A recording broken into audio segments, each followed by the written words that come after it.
osongina taslim bo'lmasligini ham bilardik. Ammo bizning ustunligimiz shunda ediki, biz keyingi xatti-harakatlarga ham tayyor turardik. Ya'ni u yutqazganidan so'ng bizning g'alaba qozonganimizni tan olmasdan manipulyatsiyani davom ettirishiga tayyor edik.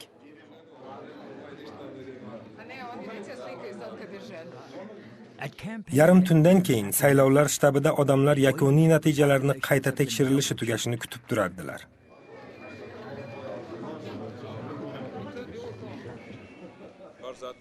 Shundan so'ng ular rasmiylarning bundan buyongi manipulyatsiyasini yo'qqa chiqaruvchi bayonot berdilar. Bizdagi ma'lumotlar prezidentlik saylovlari birinchi raunddayoq bo'lib o'tganini ko'rsatmoqda.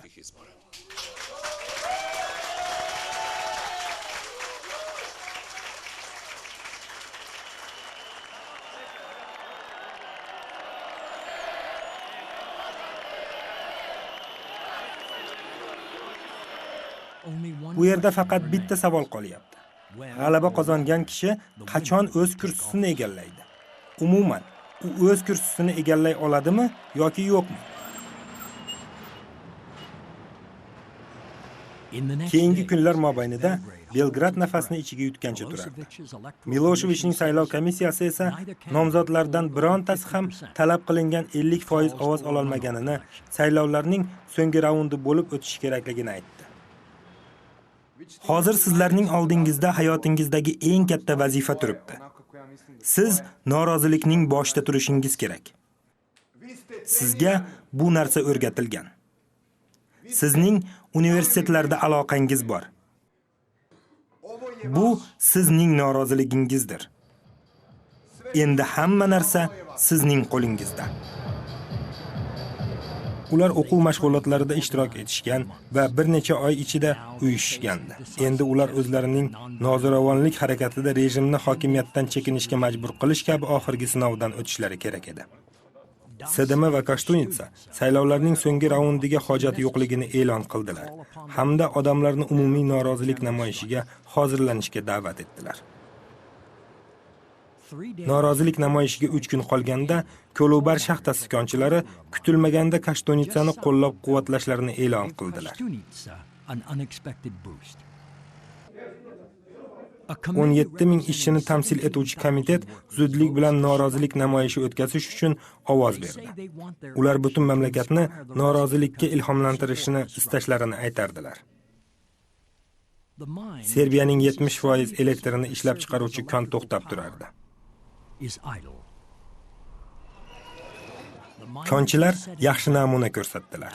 Endilikda mamlakatning qolgan qismi ham ularga qo'shildi va butun mamlakat harakatdan to'xtab qoldi.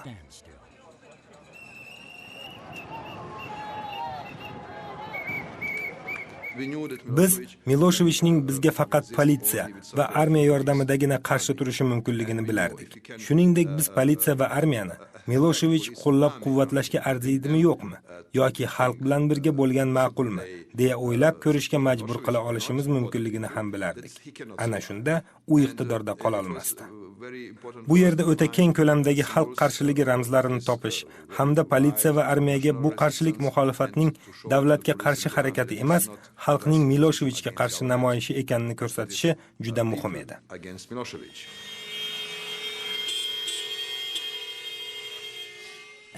Politsiya bilan armiya norozilik bildirayotgan konchilarni qurshovga olishi barobarida oddiy odamlar konchilarni qo'llab-quvvatlash va himoya qilish chaqiriqlariga labbay deya javob berdilar. Minglab odam yig'ildi. Bu politsiya va armiya uchun Miloshevich tamom bo'lgani haqidagi signal edi. Katta shaharlardagi taksichilar sekin harakatlanuvchi g'ildirakli barrikadalar tashkil qildilar. Jamoat transporti haydovchilari o'z avtobuslarini shaharlarning asosiy chorrahalarida ko'ndalangiga to'xtatib qo'ydilar.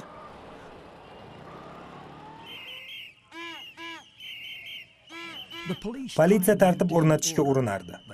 Ammo norozilik namoyishi kun sayin yoyilib borardi. Saylovlarda yutqazgan va saylov natijalarini soxtalashtirish ustida tutilgan Miloshevich endi o'z lavozimidan ketishi yoki kuch qo'llashi kerak edi. Butun mamlakat politsiyaga qarshi kuch ishlatmaslik va hujum qilmaslik haqida ogohlantirilgandi.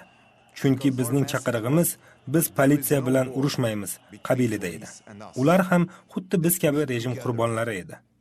Bizda qurbonlar bilan qurbonlar o'rtasida urush e'lon qilishga sabab yo'q edi. Bir tomondagi qurbonlar ko'k maxsus forma, boshqa tomondagilar esa ko'k jinsi kiyib yurardilar. Ammo qon to'kish uchun hech qanday sabab yo'q edi.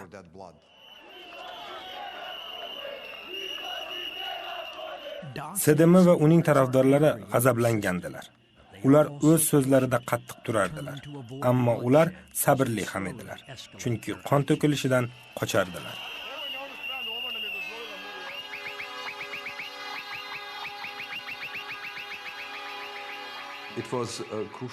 Biz hukumatdagi kishilarga mamlakatda sodir bo'layotgan voqealarni anglash uchun yetarlicha vaqt berganimiz muhim edi. Bu bir kunlik oddiy inqilob emasdi. Oradan 10 kun o'tgandi. Kundan kunga bosim kuchayib borar va Serbiya qamalda qolgandi. Pirovardida aksar kishilarning Miloshevicga qarshi ekani mutlaq ayon bo'ldi.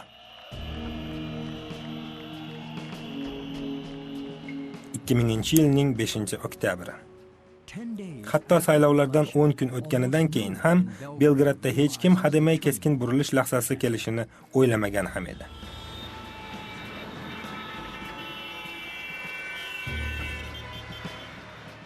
Butun Serbiya erta tongdan harakatga tushgan, poytaxtga har yoqdan odamlar yetib kelayotgandilar.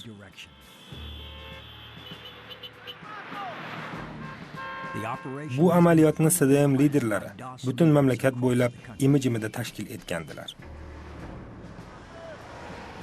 Kolonna rahbarlari politsiya bilan to'qnashuvga tayyor edilar. Ular agar lozim bo'lib qolsa, barrikadalarni buzib tashlash uchun hatto buldozerlar ham olib kelgandilar. Ertalab soat 9 da sport kiyimini kiyib olgan Chachaq shahar meri boshchiligidagi bitta kolonna politsiya to'sig'iga duch keldi. Xayrli kun. Bu erkin mamlakatmi? Ha. Unday bo'lsa bu nima? Biz shunchaki o'z vazifamizni bajaryapmiz. Biz sizlarni o'tkazib yubora olmaymiz. Bu kolonna Chachaq shahrigacha uzangan. Yuk mashinalarini yo'ldan olib tashlang. O'zingizni bosing. Biz shundoq ham o'zimizni bosib turibmiz. Menda o'z boshliqlarimdan olingan buyruq bor. Sizga ko'p narsa ayta olmayman. Meni tushunishga harakat qiling. Bo'pti. Keling, biz o'z ishimizni davom ettiraylik. Siz esa bizga xalaqit bermang, xo'pmi? Bu sizning bizga qo'shilish imkoniyatingiz bo'ladi. Ular bu yuk mashinalarini pachoqlab tashlashadi. Ularga ayting, bunday qilishmasin. Mening rahbarlarim tez orada bu yerga kelishadi va siz ular bilan gaplashasiz. Kelishdikmi?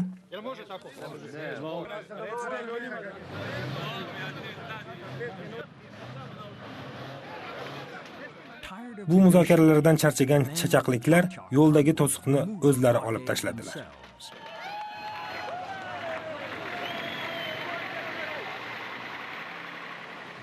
Chachaq yoki Uziche kabi shaharlardan kelgan bu odamlar hamma narsaga tayyor edilar.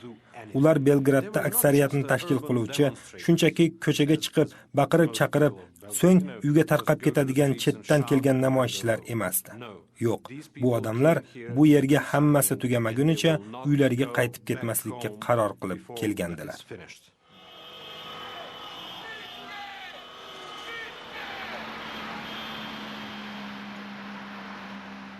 Belgradda bizni aksil terrorchilik amaliyoti uchun tayyorlangan askarlarning maxsus guruhi kutib turardi. Biz ular bilan tig'iz aloqada edik. Biz har 10 daqiqada ular bilan radio aloqaga chiqib turardik. Shundan so'ng men o'z hamyurtlarimga axborot berardim. Politsiya biz bilan, ular hademay biz tomonga o'tadilar.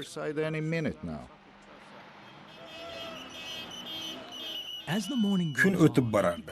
Politsiya barrikadalar qurgani bilan ularni himoya qilish niyatida emasdi. Janubiy kolonna Belgradga taqriban ertalabki soat 11 da kirib keldi.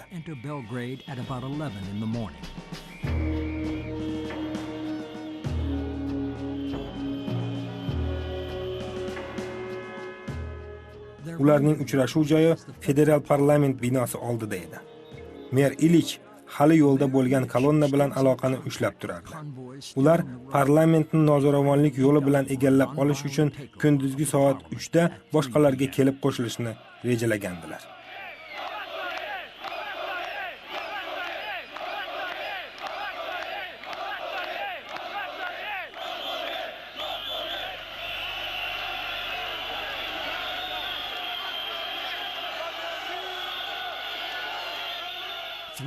SDM konfidensial kanallar orqali xavfsizlik kuchlari chetga chiqib turishlariga ishontirilgan edilar. Ammo hech kim buning oson kechishini kutmayotgandi. Biz politsiyaning qanday yo'l tutishini bilmasdik. Biz ularning bir qismi olomonga tashlanmasligini bilardik. Ammo bu narsa politsiyaning faqat bir qismiga tegishli edi xolos. Qolgan zobitlar qanday yo'l tutishlari mumkinligini bilmasdik. Politsiyaning o'zi esa juda esankirab qolgandi. Serbiyani qutqaring. Slobo, o'zingni o'ldir.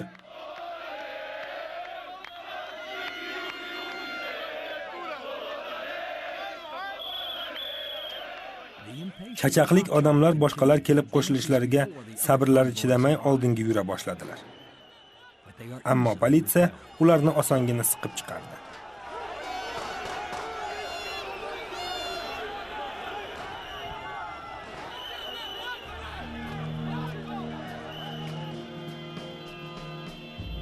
Lekin politsiya Belgrad tomonga 100 minglab serblar, atporni qo'llab-quvvatlovchi, o'z ovozlari o'g'irlanishini to'xtatib qolmoqchi bo'lgan fermerlar va boshqa ishchilar kelayotganlarini hali bilmasdi.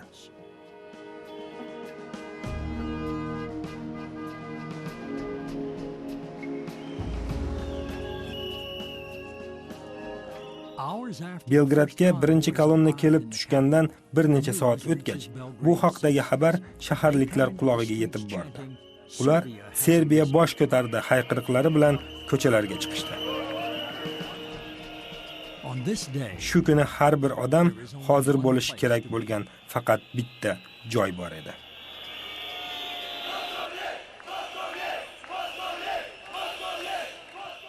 Og'aynilar, opa-singillar, politsiyaga hech narsa otmang. Politsiya xalq tomonga o'tyapti. Noo'rin ishlarni qilmang. SDM liderlari endilikda politsiyaning barcha radiokanallarini nazorat qilardilar va yig'ilgan odamlarni bartaraf qilish bo'yicha berilayotgan buyruqlarni eshitib turardilar. Ammo hech kim hech qanday chora qo'llamasdi. Ular biror ish qilmoqchi emasdilar. Ular shunchaki buyruqlarni bajarishmas va sodir bo'layotgan voqealarni kuzatish bilan cheklanardilar. Ular Belgrad ko'chalari minglab odamlar bilan to'lganini va Serbiyaning turli burchaklaridan yana ko'plab kishilar yetib kelayotganini tushunib turardilar. Ya'ni bu mamlakat miqyosidagi butun boshli bir isyon edi. Albatta ular bu olomonga qarshi biror bir kuch ishlatish, o'zni nobud qilish bilan barobar ekanini tushunib turardilar. Shuningdek, bu ularning saylovlarda yutqazgan Miloshevich tomonida bo'lishni istamayotganlarini ham anglatardi. Jurnalistlardan bittasi politsiya va armiya komandirlari biror marta ham o't ochishga buyruq bermadilar, chunki ular olomon orasida o'zlarining ham farzandlari bo'lishi mumkinligini bilardilar, deb yozgandi.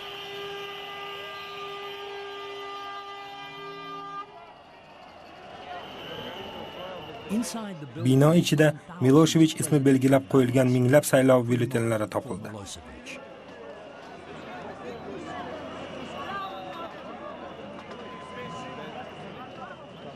Bir necha oynaning sinishi va parlament binosidagi yong'in avvalgi rejim bu yerda sodir etgan, Miloshevich amalga oshirgan yo Balqondagi boshqa mamlakatlar qilgan ishlar bilan solishtirganda yoxud AQSh o'z bombalari vositasida qilgan qilmishlari bilan qiyoslaganda hech narsa emasdi.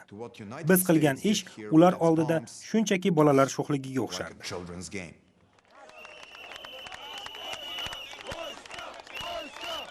Hokimiyatni egallab olish chog'ida 2 kishi qurbon bo'ldi. Bir yoshi o'tgan kishi yurak xurujidan vafot etdi va bitta yo'l transport hodisasi sodir bo'ldi. Miloshevich 2 kundan beri qorasini ko'rsatmasdi. Ammo uning tamom bo'lganiga shubha yo'q edi. hokimiyat tepasiga xalq kelgandi. Bizni bu vaqt mobaynida xavf-xatar yoki kuch ishlatish cho'chitmasdi. Hokimiyat tepasida qolish xavfi bundan yomonroq edi. Buni Serbiyaning o'zidagi demokratik kuchlar juda yaxshi anglardilar. Bilasizmi, bu yerdagi eng katta saboq xalq nozo'ravonlik namoyishi koalitsiyasi har qanday diktatorni sayyoradagi istalgan maxfiy amaliyotdan ko'ra yaxshiroq yo'sinda ag'darib tashlashda aks etardi.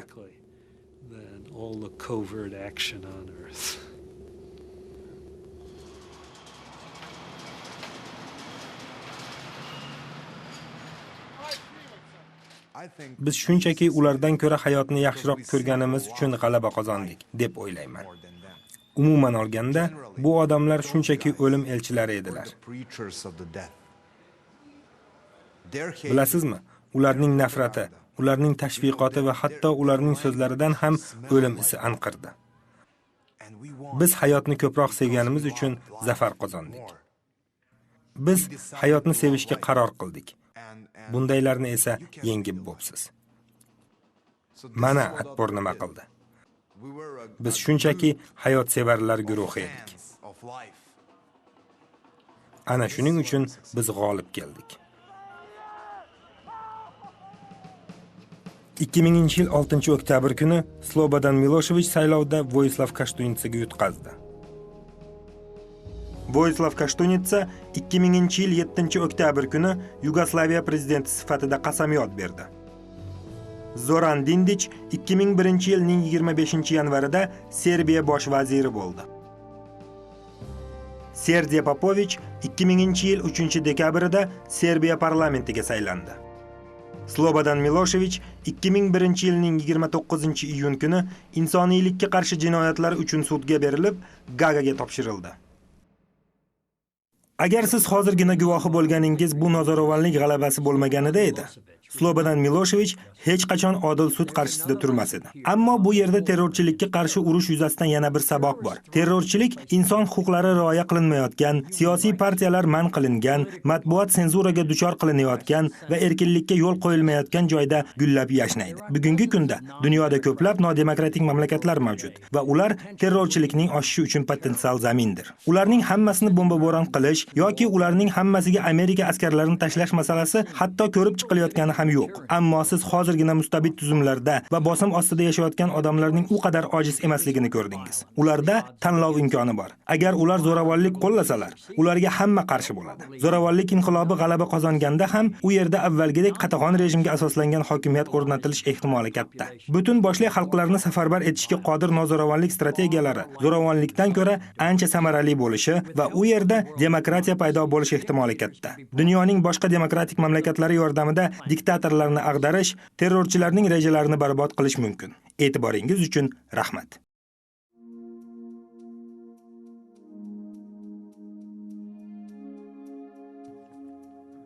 Ushbu film Birdamlik harakati tomonidan o'zbek tiliga o'girildi. Birdamlik harakatining internetdagi manzili www.birdamlik.info. Aloqa uchun elektron manzil